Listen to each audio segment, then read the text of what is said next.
ketika hati disentuh dengan kebaikan, maka hati akan menerima kebaikan. Kalau hati disentuh dengan keburukan, hati akan menolak. Kan itu kan. Tapi ada yang bilang loh Ustaz, maksud hati baik, kok diterimanya di hati kok nggak baik? Ya. Kenapa? Kira-kira kenapa itu? Hatinya tertutupi.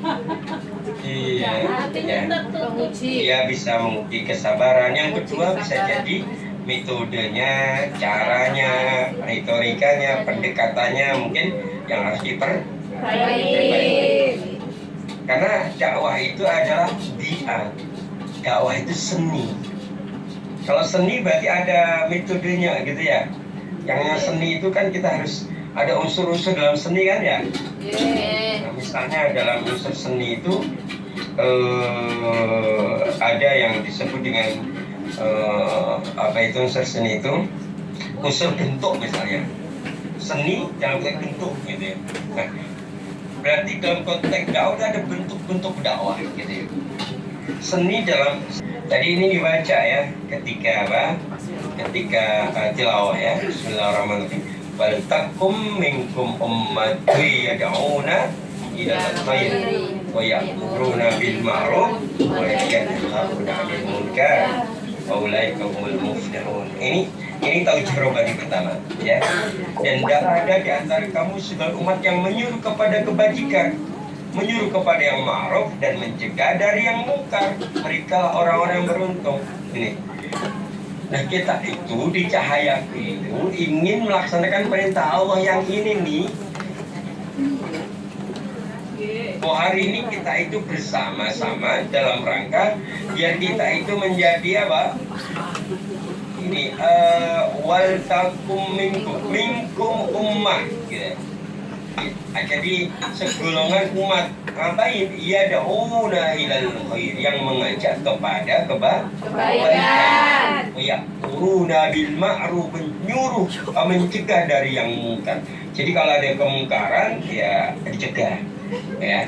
Maka di sana kalimat wa ulaika humul muflihun, dan merekalah yang orang beruntung.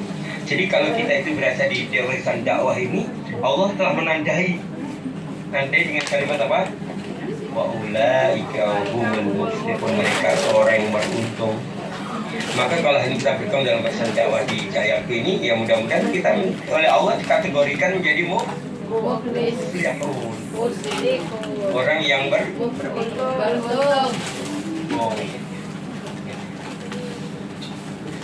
Menurut panjenengan kita bisa bergabung di sini itu ini tiba-tiba kemudian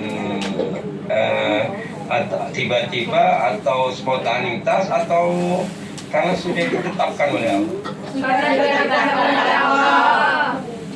Yakin. Hakul yakin. Gitu ya. Itu Ustaz melihat kalian itu pakai seragam gitu, Ustaz kok gimana gitu. Maksudnya kok Ustaz nggak punya gamis warna kayak gitu. Iri nih ya. Allah gitu ya. Jadi ini menjadi dalil yang menjadi dari syarat nas bahwa kita itu berkumpul di sini. Ingat-ingat ya para hadirin sekalian, ini loh yang mendasarinya. Yang kedua yang mendasarinya ini. Nah, ini dia ya. Wa man arsanu qawlan mimman da'a ila Allah wa minas solihah wa qala innani minal muslimin. Sampai Allah berfirman, waman, dan siapa asanu yang terbaik kaulan ucapannya atau perkataannya mimma dibandingkan dari da'ilallah, orang yang menyeru kepada Allah kemudian menyeru wa amilas solihah. Ayo menyeru kepada Allah dan menyeru untuk berbuat amal soleh. Ayo kita zikir, ayo kita sholat, ayo kita sedekah, ayo kita berdakwah, ayo kita menyampaikan kebenaran ini kepada orang lain, ayo kita saling menasihati dalam kebenaran dan kesabaran, gitu ya. Kayak gitu. Dan itu adalah apa? Ahsanu qaulan. Apa? Ahsanu qawalan. Ya. Setelah itu arahnya mana sih? Ketika kita mengajak orang lain kepada Allah dan mengajak orang untuk beramal soleh itu biar apa? Ukhrijat dinas, ya, umat yang terbaik yang dilahirkan untuk manusia. Ya. Gitu ya, gitu. Ini sebenarnya kondisi hati dan pikiran kita beda ketika kita hari ini di barisan dan ketika kita tidak berada di barisan, berbeda kondisinya. Saya teringat berapa waktu yang lalu, kapan ya, saya ketika nelpon gitu ya, sampai ada gitu ya, sampai ada itu ingin semuanya menuju kepada Allah, betul tidak? Betul. Semua ustadz dan panjenengan ingin menuju kepada Allah. Kemudian dengan hikmah, hikmah ini ya berarti kita itu, kalau hikmah itu sebenarnya bahasa tasawufnya dewasa. Dewasa itu lawannya apa? Doa adalah dai qabla, sebelum kulli syai, sebelum menjadi sesuatu. Gitu. Nah, himmah ini, semangat ini karena kita sudah bergabung dengan barisan dakwah, gitu ya. Dai itu pekerjaannya da'a, yang mengajak siapa, diri dan orang lain dalam kebaikan.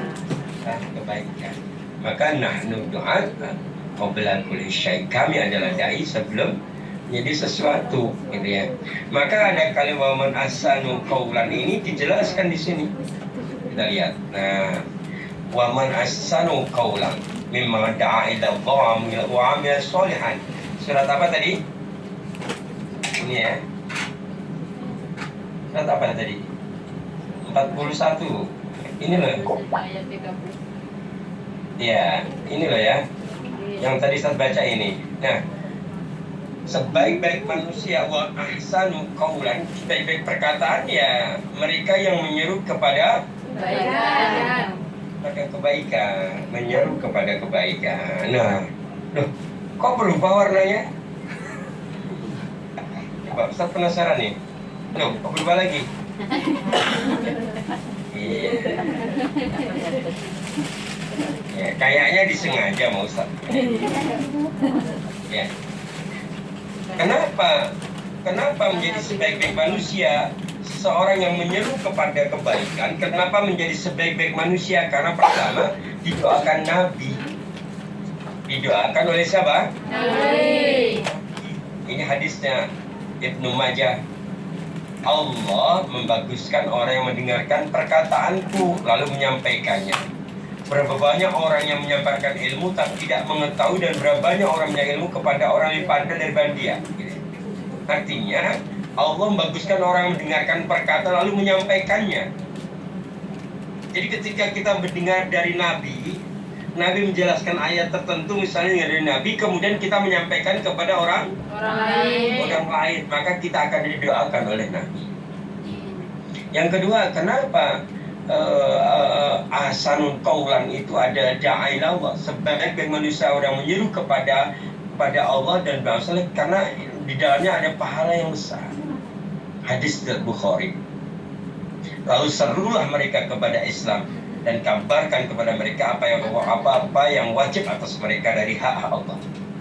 Nah, demi Allah, dengan perantaraanmu Allah memberi petunjuk satu orang lebih baik bagimu daripada unta merah. Tahu nggak unta merah itu? Kalau sekarang apa? Lamborghini Aventador ya, yang paling bagus memang itu ya. Tapi ini memang terbukti di Arab sana itu orang yang punya unta itu dijual bisa beli Lamborghini yang merah ya, malah ya, itu ya. Jadi kalau ada orang karena perkataanmu dan kebaikan dan mengikuti perkataanmu karena engkau menyeru kepada Allah, kemudian mereka datang menyambut seruan Allah, maka itu lebih baik bagimu daripada memiliki unta merah, lebih baik daripada Lamborghini kan. Menambah pemikiran pikiran. Pikirannya bertambah, maksudnya pikiran yang baik. Kemudian menyatukan barisan, tuhiduna sufuf. Ya, bukan memporak-porandakan barisan. Kemudian dalam hal ini tujuan dakwah itu apa? Koordinasi kerja, ya. Tasikul amal, atau bahasa kita apa? Yang sering saya sampaikan,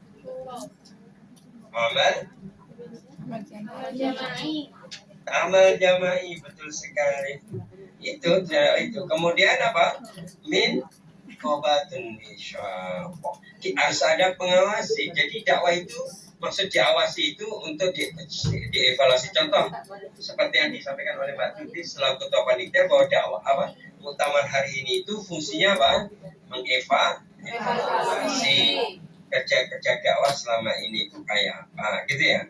Dan terakhir itu ada tahrish, ada motivasi alal amal untuk amal dakwah. Nah, tahapannya ini ada tabligh, ada taklim. Ini sudah kita lakukan, betul ya? Taklim sudah kan? Tapi sudah. Nah, kemudian kita sudah. Nah, kemudian takwin, pembentukan.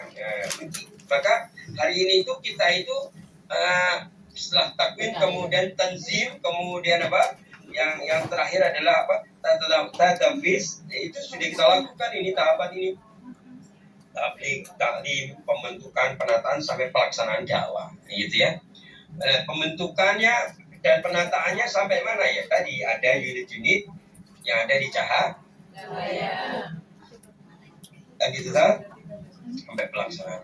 Kemudian aktivitasnya tadi tahwil, jahil ya, ilal apa? Ilal ma'rifah, kan gitu kan?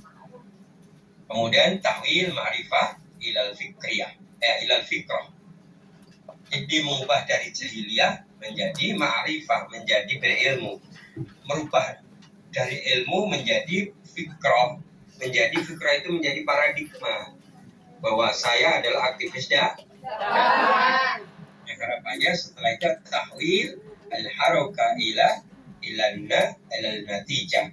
Mengubah dari aktivitas dakwah ini menjadi ada hasilnya. Natijah itu ada buahnya, hasilnya atau buahnya. Kemudian yang keempat apa?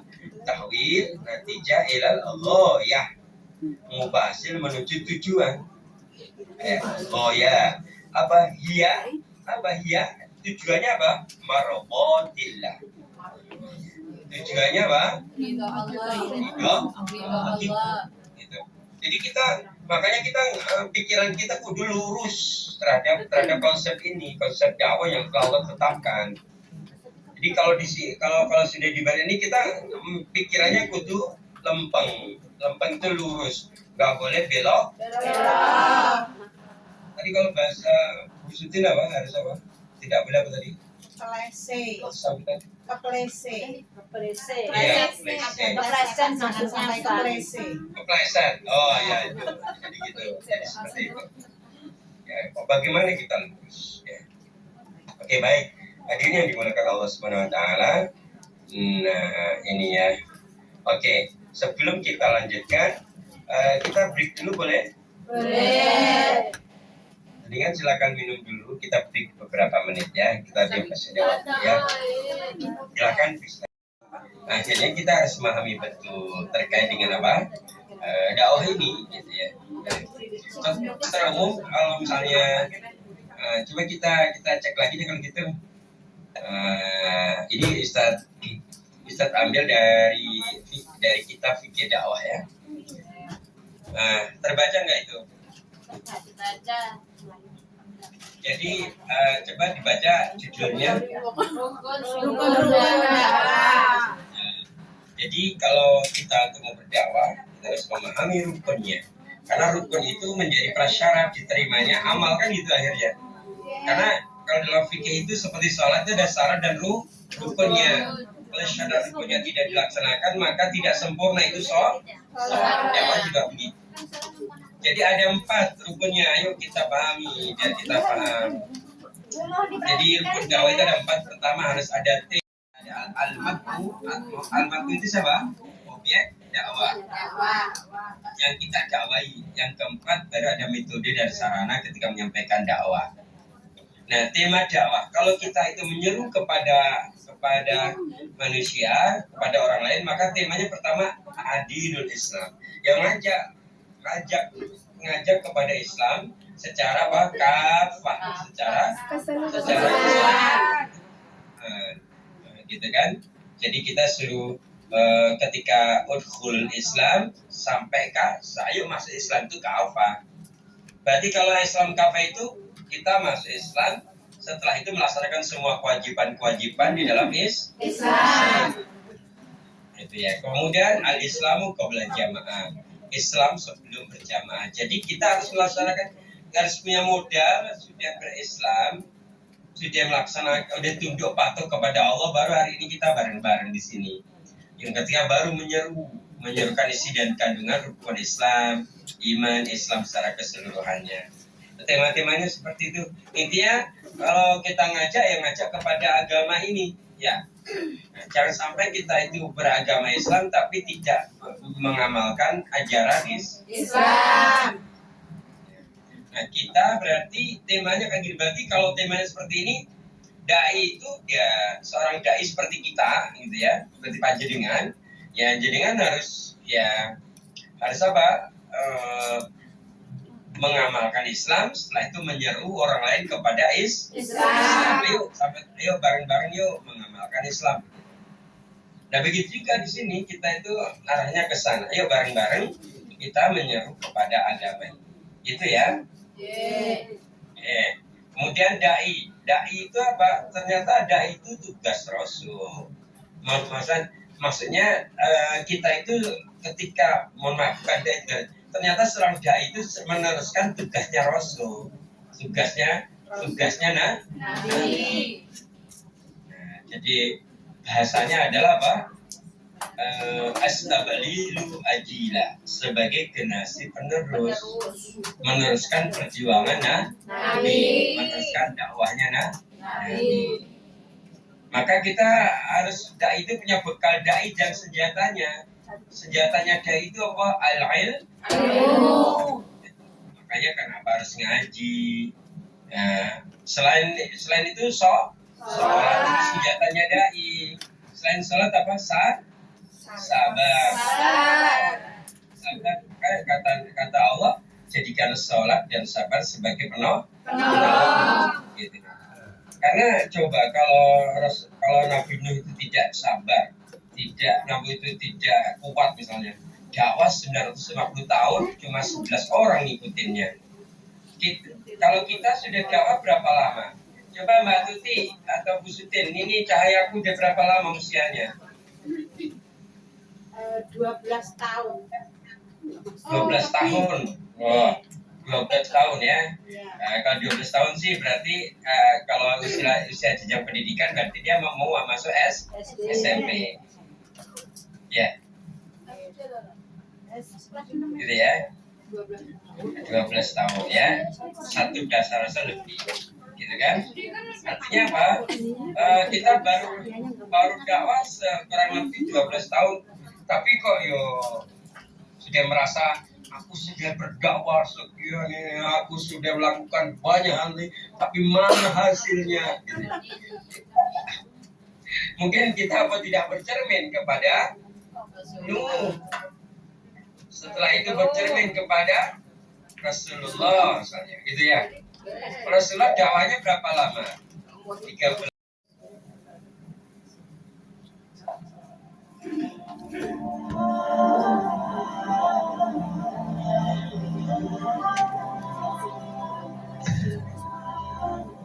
Dunia, oh dunia, mengapa engkau seperti tak ada habis-habisnya? Kesibukanmu melibas hidup kami tak tersisa. Kepadatanmu merenggut nafas kami hingga habis. Hingga tak sempat lagi menyisakan waktu untuk perjalanan akhirat. Hingga kami lupa dan hilang kesadaran bahwa engkau Wahai dunia, hanya sebentar. Dunia, oh dunia, mengapa kilaumu begitu melenakan? Keindahanmu menyeret kami hingga terkulai. Gemerlapmu membuat akal sehat kami hilang pulsa. Hingga tak sempat lagi mengingatkan diri bahwa kematian akan datang tanpa basa-basi. Hingga lupa diri ini pada alam kubur yang kelam, pada hari pengadilan Allah yang mencekam. Saudaraku, sampai kapan kita takluk pada dunia? Sampai kapan engkau terpenjara oleh kesibukan tak berujung? Sampai kapan engkau terperangkap dalam dekapan kawan duniamu yang jauhkan engkau dari Allah, yang lenakan engkau dari akhirat? Sesalilah kelalaianmu sekarang, karena sesal di dunia masih ada gunanya. Namun sesalmu di akhirat takkan pernah lagi ada gunanya.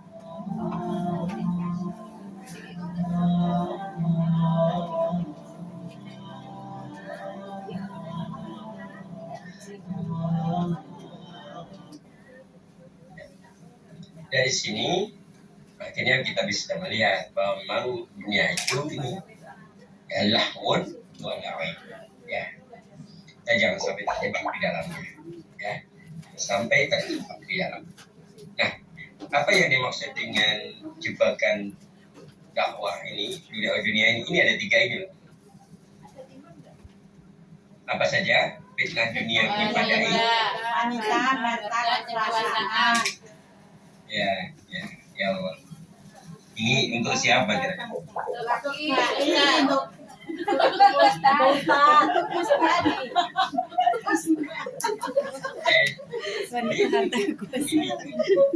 Ini untuk kita. wanita. Iya ya. Kalau berarti kalau jenengan di situ bukan wanita tapi laki.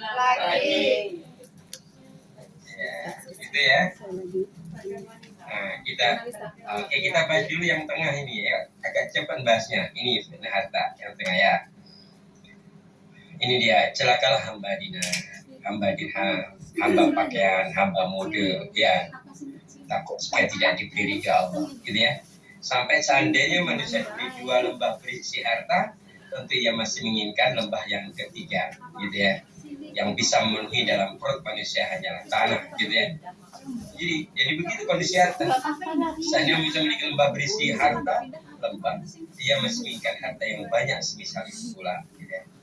Wahai manusia, sesungguhnya Nabi SAW bersabda, seandainya manusia lembah penuh dengan emas, maka ia masih menginginkan lembah yang kedua semisal itu, gitu ya. Kayak gitu ya. Makanya ya tadi kesibukannya akhirnya ini. Apakah kemudian mencari harta tidak diperbolehkan? Boleh, tapi jangan sampai melena. Jadi itulah sebenarnya yang dikhawatirkan Nabi. Nabi pernah bersabda, Nabi itu mengatakan kalau umatnya itu diberikan keleluasan dalam harta, dalam rezeki harta, gitu ya. Kenapa? Kalau diberikan keleluasan cenderungnya terlena. Ya, terlena. Gitu. Yang kedua ini, fitnah ini, ya. Nah, fitnatul kubro itu, fitnah terbesar itu apa? Finnisa. Tentunya ini bagi laki-laki kan ya. Nah, bagi perempuan ya berarti apa? Firrijal. Nah, laki-laki ya, jadi seperti itu. Nah, yang ketiga tahta atau kekuasaan. Yang dimaksud kekuasaan ini sifatnya luas. Sifatnya luas. Kita jangan sampai hanya menggambarkan yang namanya kekuasaan itu ya presiden, menteri, gubernur, bupati, camat, lurah, Pak RW, bukan itu. Itu iya, tapi ada lagi misalnya apa? Kita misalnya kalau di ini misalnya misbah ada nggak misbah? Ada. Mana misbah? Suaranya mana? Ada di sini. Ya, Islam juga diperingatkan oleh Nabi. Jika engkau punya kekuasaan, kan jenengan lagi berkuasa Miswong ini. Sekarang jadi koordinator kita. Itu kekuasaan. Hati-hati. Ya. Hati-hati pulang-pulang. Kekuasaan ya. Pulang-pulang tasnya penuh. Tenang. Punya kekuasaan itu harus tenang. Iya. Kalau tenang semuanya akan baik-baik saja. Amin. Amin. Aroma digabung belum ya? Belum. Ya, semoga baik saja ya. Perjanjian ya. Oke. Mbak, jadi Mbak Roma itu punya kekuasaan tapi di operasi, gitu ya. Kemudian Mbak Tuti, Mbak Tuti salah kecuali bagi yang mendapat kekuasaan tersebut ini haknya dan melaksanakan kewajiban pada kekuasaan itu. Ini maksudnya akan menjadi fitnah, akan menjadi hina misalnya kalau kita menyia-nyiakan kekuasaan itu tidak aman. Selama amanah maka selama kewajiban itu ditunaikan itu akan menjadi apa? Jadi kebaikan dan amal soleh, gitu ya. Makanya dirinya di belakang Allah. Di sini coba perhatikan itu. Sebentar, start besarin ya. Di sini ada, di sini ada kalimat apa nih? Bersama dalam kebaikan. Ya. Ini menjadi disebut menjadi apa ya? Core value namanya apa? Jadi nilai dasar, nilai inti di sini gimana? Di cahayaku ini ya gini. Kita itu hari ini bersama-sama ya untuk kebaikan. Bersama-sama dalam kebaikan. Bersama-sama dalam mengamalkan kebaikan. Bersama-sama mengajak Dalam kebaikan. Ini terlalu Berarti kalau mengajak kebaikan kudu yang dengan cara baik. Ini lembut. iya, mengingatkan dengan cara mengingatkan yang baik. Tapi dia jangan salah sangka yang dibilang lemah lembut sopan itu tidak harus seperti Putri Solo. Kalau misalnya ada kebakaran dia bilang ada kebakaran. Kebakaran Tidak seperti itu.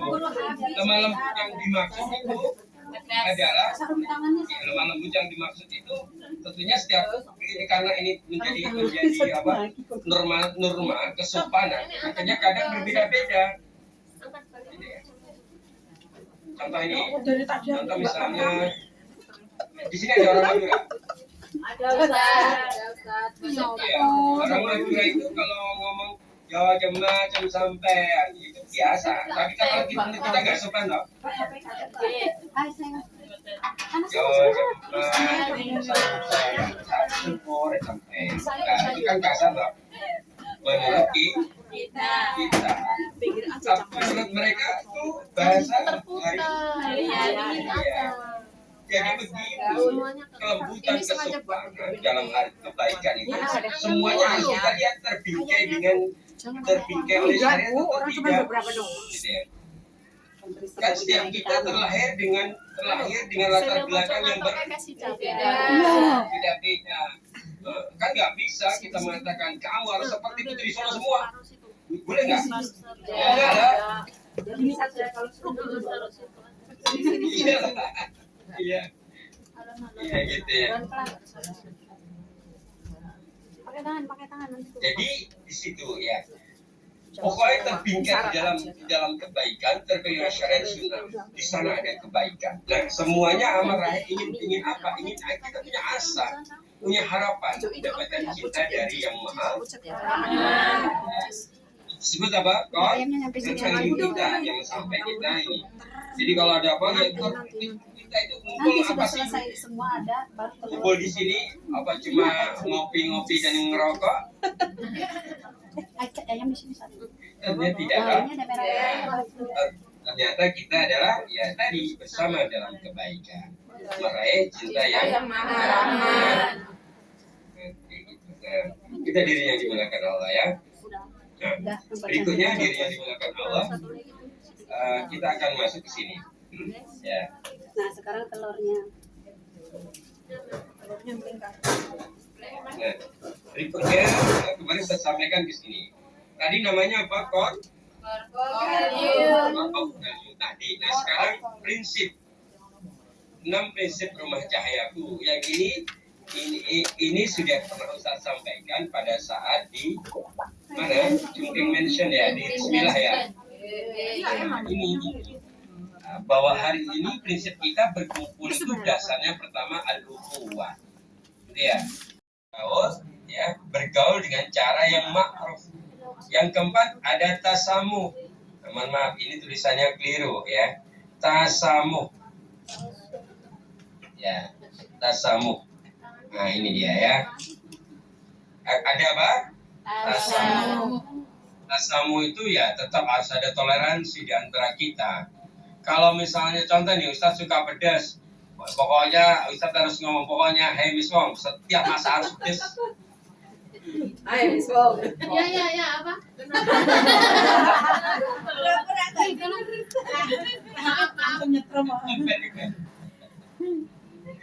Padahal ada di antara jenengan yang nggak suka Pedas.